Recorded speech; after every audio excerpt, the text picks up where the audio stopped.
BBC Audio presents Edgar Wallace, a classic BBC radio crime collection, featuring the surviving radio crime dramas from the King of Thrillers, readings of 4 short detective mysteries, and a vintage recording of Wallace reading one of his own stories.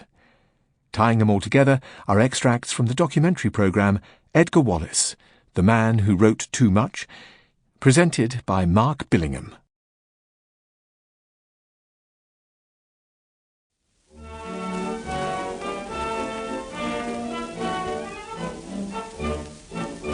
What do we see on our bookstalls? What do we see in the news? What do we see in our up-to-date plays? What do we see in reviews? We live in an age of excitement, and we long to be carried away by something that's thrilly and knocks us all silly, so let us all stand up and say, hats off to Edgar Wallace. Look what he's done for me. I long to be known as the new Sweeney Todd. I want to be chased by the whole flying squad. I'd love to see Gerald du Maurier perform in a pale green lime, with audience shrieking and every act reeking of crime, crime, crime.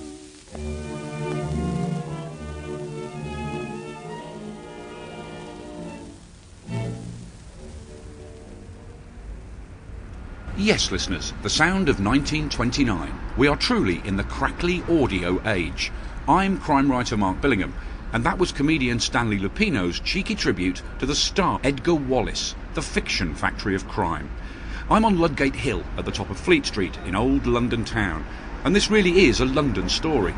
London was Wallace's city, his criminal muse. There's an old bronze plaque here honouring his career as a journalist. It reads, "He knew wealth and poverty, yet had walked with kings and kept his bearing. He gave lavishly to authorship, but to Fleet Street he gave his heart." That's the thing with Edgar Wallace. Having started as an adopted 12-year-old newspaper boy on this very spot, he did so much.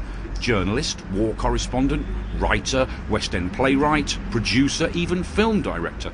When he died in 1932, aged only 56, he was a world-famous, multi-million-selling crime writer, but he was bedevilled by debts, and he was shunned by the greats of the golden age of crime, writers like Dorothy L. Sayers. Why? Was it because he simply wrote too much? I've got an idea, well, this is a radio programme, that on these mean streets I can meet some people who might help me find out. In the 50s and 60s, there were loads of screen versions of Wallace's stories. He sold in millions, in, of all places, Germany. But just what is Wallace's legacy now? We've all heard of Agatha Christie and Arthur Conan Doyle. Where does that leave Edgar? First up, a 1973 radio production of Edgar Wallace's tense thriller, The Ringer. One of his best-known pieces of work, this play was the turning point in his meteoric career from newspaper boy to dramatist and writer of best-selling fiction. Adapted from his novel of 1925, The Gaunt Stranger, the play was an immediate success at Wyndham's Theatre in London in 1926. Seeking revenge for his sister's death, vigilante and master of disguise, The Ringer, returns from the dead.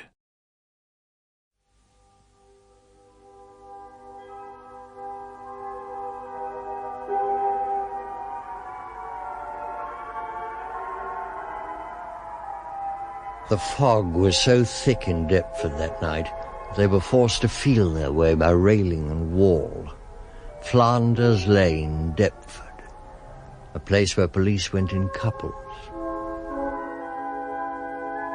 Sounds of 1925, when a gaunt stranger haunted the riverside of Deptford, a man wanted for murder, and under cover of fog escaped justice and fled the country.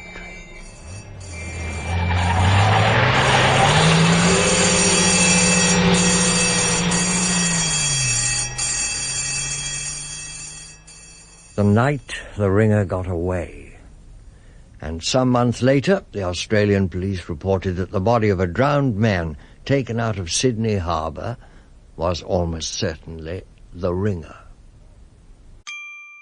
Sample complete. Ready to continue?